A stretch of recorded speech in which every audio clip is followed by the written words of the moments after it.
Si Senador Rodante Marcoleta, muling question ho itong paumuno ni Senador Panfilo Ping Lacson sa Blue Ribbon Committee. Alamin natin ang buong detalye ng balitang yan, tinutukan ni Bombo Angelo Aganan.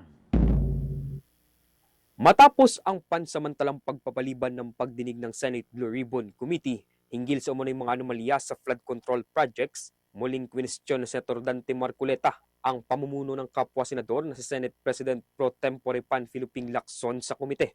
Partikular na ang mga umunay kondisyon ni Lacson bilang chairman bago ipagpatuloy ang pagdinig. Ayon kay Marcoleta, pinahihirapan umano ni Lacson ang proseso ng investigasyon ng Senado. Aniya, hindi dapat gawing hadlang ang kakulangan ng lagdan ng mga senador sa partial committee report upang may pagpatuloy ang pagdinig at mailabas ang resulta ng investigasyon. Binigyan din niya ng mandato ng komite na tukuyin ang mga responsable sa pagwaldas ng pondo ng bayan. Ngunit tila ibang direksyon ang tinatahak ni Lacson na tinawag niyang taliwas sa palaging iginigiit ng kapwa senador na pagsunod sa tinuturo ng ebidensya. Ipinunto ni Marcoleta ang umunay kakulangan ni Lacson bilang chairman ng komite na ipatawag ang mga personalidad na itinuturo ng mga testigo sa mga naunang pagdinig.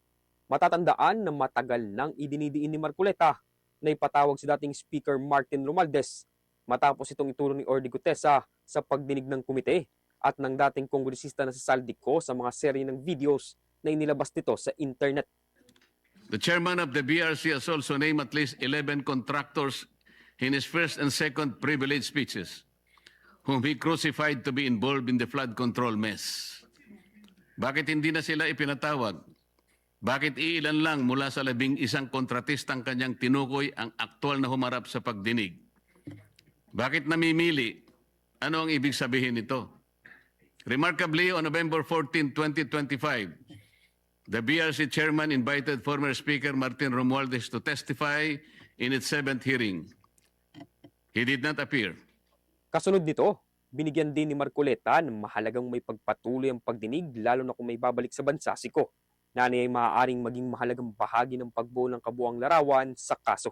Muli rin iginit ng senador ang pagpapatawag kay Romualdez, lalo pat naniniwala umano siyang may malaking implikasyon ng mga naging pahayag ng dating speaker na hindi umano siya ang mastermind sa issue ng flood control scam. Sinabi ni Marcoleta na kung itinatanggi ni Romualdez na siya ang mastermind, maaaring nangangahulugan umano ito na may alam ang dating speaker kung sino ang nasa likod ng umano'y anomalya. Dagdag pa ng mambabatas, hindi rin aniya tuluyang inaalis na naturang pahayag ang posibilidad ng pagkakasangkot ni Romualdez sa kontrobersiya, kundi nililinaw lamang na hindi siya ang pangunahing utak ng operasyon. Samantala, pinasinunghalingan naman ni Lacson ang mga pahayag ni Marcoleta at sinabing 2 beses aniya nagpadala ang komite ng imbitasyon kay Romualdez na pinadaan sa opisina ng House Speaker alinsunod sa umiiral na interparliamentary courtesy. Ngunit hindi naman aniya sumipot si Romualdez sa mga pagdinig.